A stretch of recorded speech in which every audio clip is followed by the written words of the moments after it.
सो GPAT का exam 6 से 8 month में होने वाला है। सो क्या प्रिपरेशन स्ट्रैटेजी रहनी चाहिए एंड किस तरह से आपने एक्चुअल में प्रिपेयर करना है जिससे आप कम टाइम में जीपैट के एग्ज़ाम को क्वालिफाई कर पाओ। सो आज की इस वीडियो में इसी टॉपिक पे हम लोग डिस्कस करेंगे। सो चलिए गाइस इस वीडियो को स्टार्ट करते हैं। सो वीडियो स्टार्ट करने से पहले मेरा नाम है Daivik and I have qualified GPAT exam with all India rank 812 and now I am pursuing M pharma from central university of Punjab.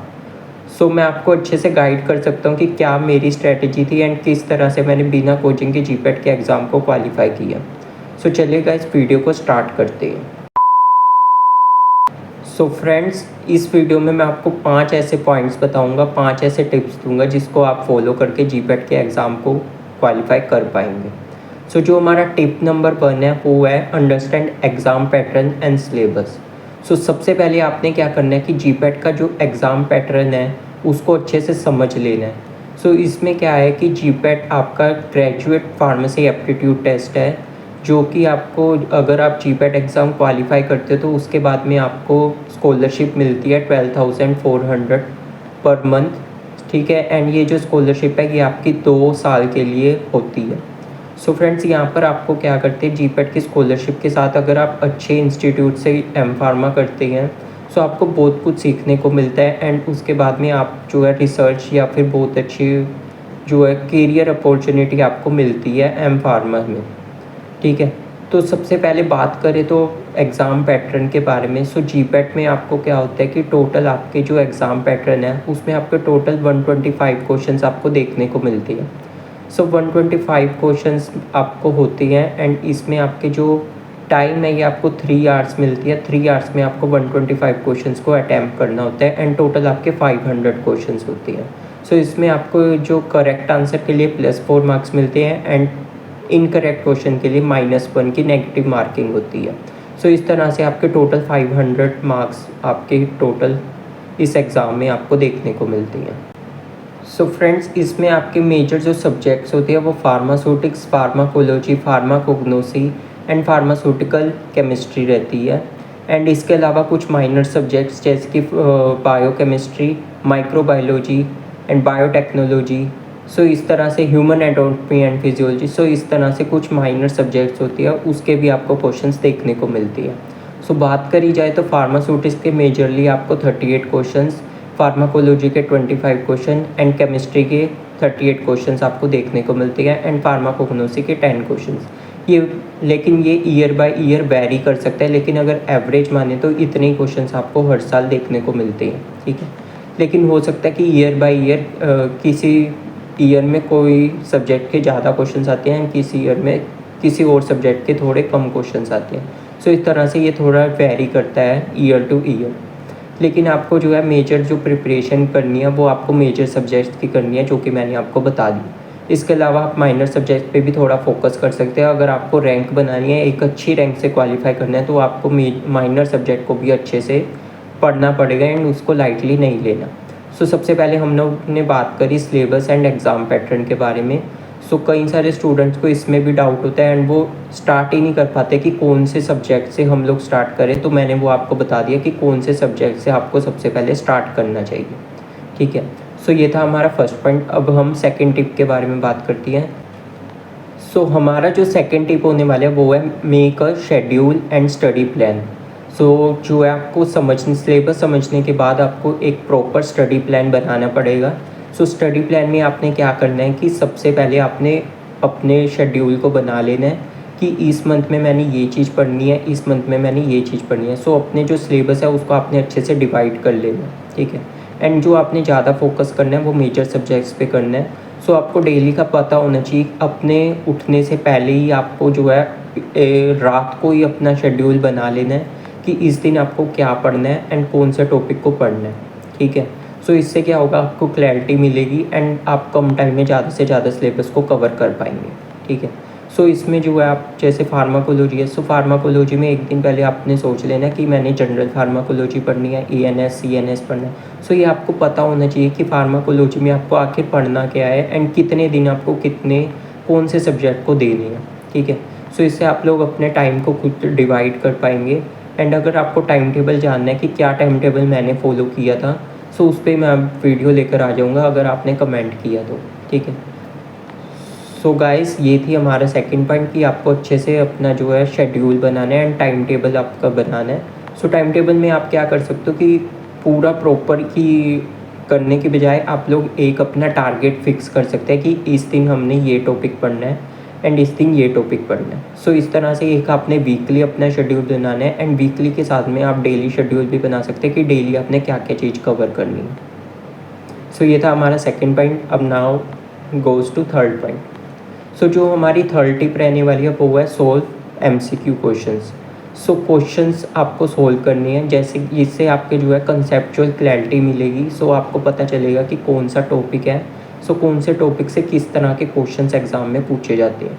सो उसके ज़्यादा से ज़्यादा MCQs आप सोल्व कर सकते हो एंड इसके लिए आप लोग जो है बुक्स को फॉलो कर सकते हो। सो बहुत सारी मार्केट में बुक्स है जो कि बहुत ही बढ़िया हैं, जिसमें बहुत ही अच्छे लेवल के क्वेश्चन, GPAT के लेवल के आपको क्वेश्चन देखने को मिलेंगे। सो मैं बहुत सारी वीडियोस भी बनाता हूँ कि कौन कौन सी बुक्स आपको फॉलो करनी है। अगर वो वीडियो नहीं देखी है तो जाकर आप देख सकते हो, ठीक है, जिसमें मैंने आपको बताया कि कौन से टॉपिक के या फिर कौन से जो बुक्स हैं MCQ बुक्स या फिर थ्योरेटिकल बुक्स को आपको फॉलो करना है, ठीक है।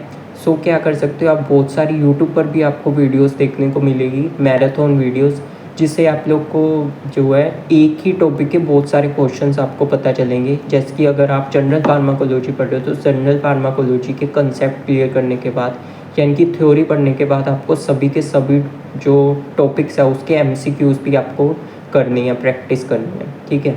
सो उस टॉपिक को ऐसे ही नहीं छोड़ना, साथ के साथ MCQs भी प्रैक्टिस करनी है। सो MCQs में आप क्या कर सकते हो कि यूट्यूब वीडियोस भी देख सकते हो या फिर बुक्स को फॉलो कर सकते हो, ठीक है। सो वो बहुत ही ज़्यादा बेनिफिशियल रहेगा। सो बुक्स के लिए आप लोग क्या है, डिस्क्रिप्शन में भी मैं लिंक दे दूँगा, वहाँ से आप लोग बुक्स देख सकते हो कि कौन कौन सी बुक्स आपकी बेस्ट रहने वाली है GPAT के लिए, ठीक है। सो ये था हमारा थर्ड पॉइंट। सो अब now goes to tip number 4। So हमारा जो फोर्थ पॉइंट रहने वाला है वो है डू रिवीजन। सो क्या करना है कि आपने अच्छे से रिवीजन करनी है, जो भी चीज़ आप लोग पढ़ रहे हो उसके साथ साथ में रिवीजन करनी है, या फिर हफ्ते में एक दिन जैसे कि संडे को आप लोग रिवीजन का टाइम बना सकते हो कि जो भी आपने वीक में पढ़ा है उसकी अच्छे से रिवीजन करनी है, क्योंकि रिवीजन बहुत ही ज़्यादा ज़रूरी है। सो जितनी आप लोग बार बार एक ही टॉपिक की पढ़ोगे, ठीक है, कंसेप्ट पढ़ोगे एंड साथ के साथ रिवीजन करोगे तो वो बहुत ही ज़्यादा बेनिफिशियल रहेगा आपके लिए। सो क्या करना है कि जितने भी आपने टॉपिक्स पढ़े हैं उसकी रिवीजन करते चलनी है। सो जिससे क्या होगा, आपको एग्ज़ाम टाइम में जो है रिकॉल करने में बहुत ही ज़्यादा हेल्प मिलेगी एंड कम टाइम में आप लोग सारी की सारी चीज़ें रिकॉल कर पाओगे। सो जितनी ज़्यादा बारी आप लोग रिवीजन करोगे, जैसे फार्मास्यूटिक्स की इंपॉर्टेंट टेबल्स होती है, जिसकी टैबलेट की एक्सिपिएंट्स की टेबल होगी, ठीक है, या फिर कौन कौन से एपरेटस होती हैं, जैसे कि डिसइंटीग्रेशन में कौन कौन सी टाइप की होती हैं एंड उसके क्या क्या एग्जांपल्स है। सो इस तरह से बहुत सारी टेबल्स आपको फार्मास्यूटिक्स में, एंड उसके बाद में फार्माकोलॉजी की क्लासिफिकेशन बहुत ही ज़्यादा इंपॉर्टेंट होती है। सो उसकी आप जितनी ज़्यादा रिवीजन करोगे, जितनी ज़्यादा बार क्लासिफिकेशन को बार बार पढ़ोगे, सो उतनी आपको जो होगी वो चीज़ मेमोरी रहेगी, क्योंकि जो GPAT है उसमें डायरेक्ट क्वेश्चन भी बहुत ज़्यादा देखने को मिलती हैं एंड कंसेप्चुअल क्लैरिटी भी आपकी ज़रूरी है, कंसेप्ट आपके क्लियर होने चाहिए एंड साथ के साथ जो कि मेमोरी बेस्ड क्वेश्चंस रहती हैं वो भी बहुत सारी आती हैं, ठीक है। जूरिस्प्रूडेंस की टेबल्स होगी, वहाँ से भी आपको क्वेश्चंस मिलेंगे एंड जो कॉस्मेटिक एक्ट है उससे भी क्वेश्चन मिलेंगे, ड्रग एंड कॉस्मेटिक एक्ट से। सो वो सारी चीज़ें आप लोग अच्छे से पढ़ सकते हो एंड उसके बार बार रिवीजन कर सकते हो, ठीक है। सो केमिस्ट्री में जैसे नेम रिएक्शन है, सो ये कुछ इंपॉर्टेंट पॉइंट्स हैं या फिर इंपॉर्टेंट क्वेश्चन हैं जो कि हर साल रिपीट होते हैं, ठीक है। सो उसको आपको पता होना चाहिए एंड मैं आगे वीडियोस में आपको स्ट्रैटेजी बताऊंगा, टॉपिक वाइज या फिर चैप्टर वाइज, सब्जेक्ट वाइज आपको स्ट्रैटेजी बताऊंगा कि कौन से सब्जेक्ट से कौन सा जो टॉपिक है वो इम्पोर्टेंट है। सो हमारे साथ बने रहें एंड अगर अभी तक आपने चैनल को सब्सक्राइब नहीं किया तो चैनल को भी सब्सक्राइब कर लें, ठीक है। सो ये थी हमारी टिप नंबर 4। अब हम बात करते हैं टिप नंबर 5 की। तो हमारा टिप नंबर 5 है वो है practice previous year question paper and mock test. So ज़्यादा से ज़्यादा आपने प्रीवियस ईयर क्वेश्चन पेपर की प्रैक्टिस करनी है एंड मॉक टेस्ट ज़्यादा से ज़्यादा लगानी है। सो जितनी आप previous year question paper practice करोगे उससे आपको पता लगेगा कि कौन सा टॉपिक इम्पोर्टेंट है। सो ये आप लोग प्रीवियस ईयर क्वेश्चन पेपर से भी एनालाइज कर सकते हो। से कौन से टॉपिक से कितने क्वेश्चंस आ रहे हैं। सो ये सब आपको प्रीवियस ईयर क्वेश्चन से पता चलेगा। एंड साथ के साथ मॉक टेस्ट हो, जितने से ज़्यादा मॉक टेस्ट हैं। सो बहुत सारे कोचिंग्स हैं जैसे कि GDC हो गई, फार्मेसी इंडिया, सो ये सारे अपने जो है मॉक टेस्ट निकालती हैं। सो वो मॉक टेस्ट आपको देनी है, रेगुलर बेसिस पर देनी है, ठीक है। एंड टॉपिक वाइज भी मॉक टेस्ट होती हैं, जैसे कि अगर आपने कोई टॉपिक पढ़ा है सो उसको आपको पता लगाना है कि आपने कितना आपकी प्रिपरेशन है एंड कितनी आपने चीज़ें पढ़ी हैं। सो उसको एनालाइज करने के लिए आप लोग जो है मॉक टेस्ट दे सकते हो, ठीक है। फिर अगर कोई भी मिस्टेक होती है या फिर कोई पॉइंट्स आपका रह जाता है सो उसको आप लोग कवर कर सकते हो, ठीक है। एंड जो क्वेश्चंस आपके गलत हुए हैं उसमें, सो उसको आप लोग फिर दोबारा से रिवाइज़ कर सकते हो, ठीक है। सो इसके अलावा भी अगर कोई टॉपिक आपका छूट गया है तो वो भी आप लोग जो है मॉक टेस्ट से सोल्व मतलब प्रिपेयर कर सकते हो। जैसे कि कई सारे स्टूडेंट्स क्या करते हैं, वो माइनर सब्जेक्ट्स पे ज़्यादा फोकस नहीं करते, वो सिर्फ मेजर सब्जेक्ट्स पे फोकस करते हैं। सो जब आप मॉक टेस्ट दोगे तो आपको पता चलेगा कि जो माइनर सब्जेक्ट्स हैं उसमें कौन कौन से टॉपिक इंपॉर्टेंट है।